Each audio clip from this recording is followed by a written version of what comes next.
Welcome to the Imaginative Storm Writing Prompt of the Week session. I'm James Nave. I'm Allegra Houston. And every Saturday morning at 10 o'clock Mountain Time, noon Eastern Time, we meet on a Zoom call with a group of writers and we generate material, written work.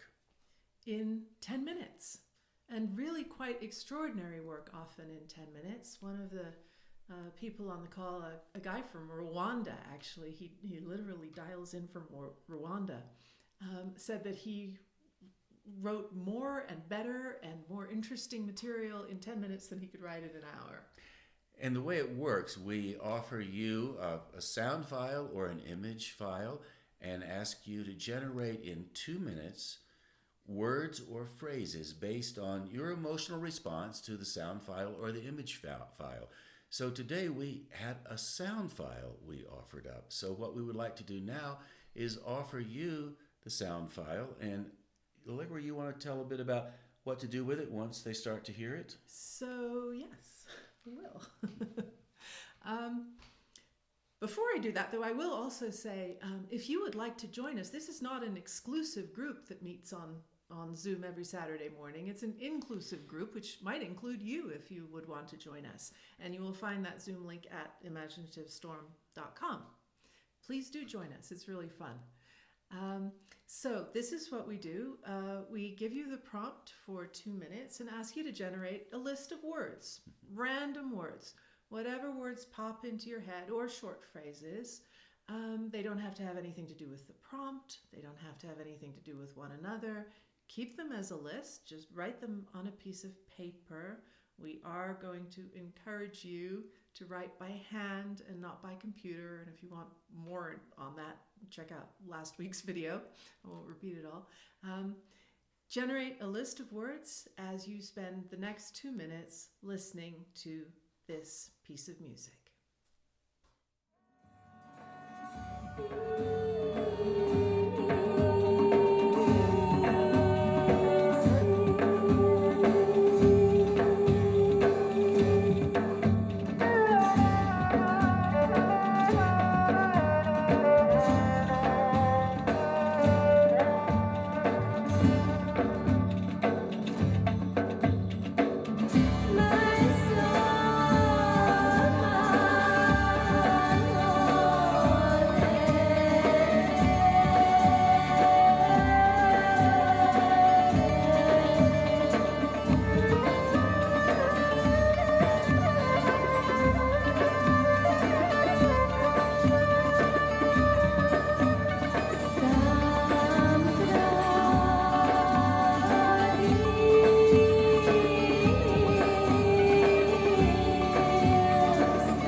So now you have your own personal list of words.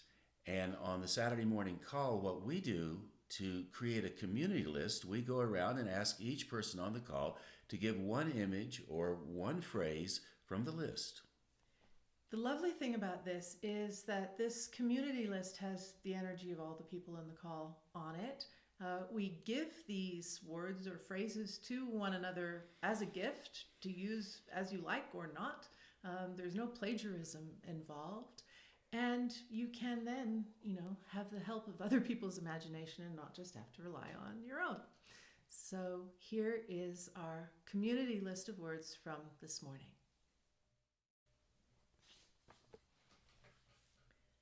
Snake charmer symbols. India. Otherworldly. Sleeping in the dust of the desert. This is where I find my God. Mystical belly dancers. Emperor's feast. Dance of the Seven Veils. Ancient movement. Bare feet. Plucked. Moonlight. Praise offering. Lamentation. Liquid dream delight. Mystery. Maximus Decimus Meridius. Relentless. Symbols of love. Erotic goddess energy. The visit. Too close to nothing. Jive talk. So as you listen to me read that list, you may have noticed that symbols of love was spelled Cymbals. That is not my bad spelling. That was how it was intended by the person who gave us that phrase for the community list. So what we would like for you to do now is to settle back and get ready to do 10-minute writing exercise based on the personal list you have as well as the community list. And the way this will work when the 10 minutes starts, you just write whatever you want for 10 minutes. Long, short, fiction, nonfiction, memoir, philosophy, Whatever comes out, prose, poetic stuff poetry. if you happen to have it. And also something else to remember, in many writing workshops, and you may have encountered this as well, people will ask you to just put your pen down and write as fast as you possibly can. And we think that's a great idea. It's a wonderful thing to do. If it works for you. That said, if you feel like you want to spend 2 minutes just reflecting on how you feel about all of it, that's fine as well. And if you want to write slowly, that's great as well. Maybe listening to the next beat and then generating something on the paper. Or if you want to go fast, that's great too. However you want to approach this, it's all yours. And you can use as many of the words or as few of the words as you want. Sometimes on the morning calls, a person might just look at one phrase and prompt from that and generate a whole personal story about an adventure they had somewhere in a faraway land and never come back to any of the words. Other people? I did that this morning, Did you? actually. Yeah. Other people, I just used one word from the list and it just it was somebody else's word and it just took me off. and other people try to use every single one of them.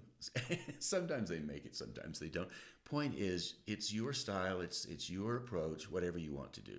Right, exactly. Whatever amuses you, whatever, your imagination wants to do, whatever is going to surprise you. The goal of this is not to create a finished piece of writing. I mean, this is in 10 minutes. It's ridiculous. The goal is simply to surprise yourself with what comes out. So we call it a dance between your rational mind and your imaginative mind. And the imaginative mind leads the dance. And the rational mind is very happy to get this stimulation so that it does its job, which is organization, and the imaginative mind does its job, which is the more improvisational aspect of creativity. And that way you can delight yourself. 10 minutes starts now.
If what you wrote pleased you, we would appreciate it if you would post it on our Imaginative Storm Circle community. It's a wonderful opportunity for everybody involved on our Saturday morning calls, as well as for you, to go to this great platform in the Circle community and post your work. And Allegra is going to tell you how to do that now. So when you get to imaginativestorm.com, you'll see the Zoom link for the writing prompt of the week here right up at the top. And if you scroll down, you'll see Join Us on Circle. Click that and it will take you to the Circle.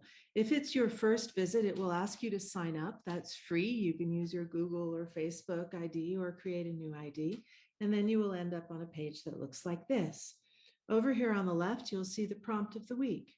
And when you get there, the most recent prompt will be up at the top. And you can see this growing archive of other writing prompts that you might want to investigate. Click on the prompt, and there you will see it, along with the image, if it was an image, and the community list of words, and what other people have written in response to that prompt. And Elaine did this lovely thing of posting it in writing and then also posting her video of herself reading it. So you might want to do that too. And then if we want to comment on what other people have written, we can just hit reply. But if you scroll down to the bottom of that prompt, you'll see a place where it says, what are your thoughts? And you can insert here what you wrote to the prompt. And then when we read it, we can hit reply and tell you what we loved about it. So there you go. Feel free to read and comment on what other people have posted. Again, remember, these are pieces that were only written in 10 minutes. So criticism, this is wrong, this is bad, is not relevant. The only thing that's relevant for something that you wrote in 10 minutes is what pops, what has energy, what's surprising. That's what you're trying to find in your own writing too. And that's the stuff that you can then build on if you want to work that into some more serious piece that, maybe you intend other people to read. And if you would like to be more involved with our community, of course, we always have our Imaginative Storm writing prompt of the week every Saturday morning, and we would just love to get to know you better, and that's a really great way to do it. It's a Zoom call. It's always free. We're always happy to have anybody show up and be part of the community. If you want to go even deeper with this work, we offer a course called the Imaginative Storm Writer Training Course, and that's 10 modules. Plus a finale. And then a finale, an 11th gathering, yes. Just to cool things down. And this course begins on March the 14th and runs through April the 18th. We meet twice a week, on Monday and on Thursday, and we meet at 4 p.m. Mountain Time, so that would be 6 p.m. Eastern Time. And we really do move deeply into this work. We only have room for 8 people. If you'd like to be one of the group, then we'd love for you to go to imaginativestorm.com and take a look at writer training. Also, again, we have books as well. You want to mention the books, Allegra? Yeah, I will say that today is, I think, February 5th. As of today, we just have a couple of spots left in the writer training. So if it does interest you, please just, contact. You can read more about it at imaginativestorm.com, and you can contact us through the website. And we're delighted to, discuss it more with you by email or over the phone. Each module is based around a sort of aspect of building up a story, whether it's a fiction story or a nonfiction story, or in poetry form or screenplay form. So the writer training is relevant to writers in all disciplines. Also, just remember, you can contact us for any reason. We'd love to hear from you. So you can always email us through imaginativestorm.com, and we'll get the email and respond, and it'd be easy to do. So it'd be great. You're invited to do that. We'd appreciate it. Okay. And so now I'm going back from my digression to answer the question that you asked me Okay, before. Allegra's going to now answer a question that I asked before. Which was to tell you more about the books. So we have a couple of books currently available. How to Edit and Be Edited by me. I have decades of experience as a professional editor for top publishers in London and New York. and How to Read for an Audience by Nave and me. Nave has decades of experience of performing for an audience, and he trained me when I went out on book tour for my memoir, Love Child. I used to be an absolutely terrible reader in public, and I was terrified of public speaking and just seized up and lost my voice and was shaking and trembling, and he solved it for me. That's not the case anymore. Allegra's a wonderful public reader. And a little tip for public reading, if you would like to have one, I'll offer it. Just practice. Practice, practice, practice, and read it over and over and over again. And after a while, it'll start to feel more and more comfortable in your oral tradition, if you will. And remember what you loved about those words when you wrote them. Yeah. They're not your enemy in this new situation. But anyway, if you would like to know more about that, How to Read for an Audience by James Nave and Allegra Houston, available from imaginativestorm.com, will then take you to the website of twice5miles.com, which is our little publishing company. They're also available on Kindle and as hardbacks through Amazon and all good booksellers. And soon we will have a third book by Barry Barton called How to Make a Speech and Inspire Your Audience. Barry is an amazingly good public speaking coach. And that book is in proof right now, and it will be available in a few weeks. So that's about it for now. We really appreciate you being in our community. Thank you ever so much for tuning in, and hope to see you somewhere down the line. Yeah. All right. Take care. Thank you. Goodbye. Bye-bye.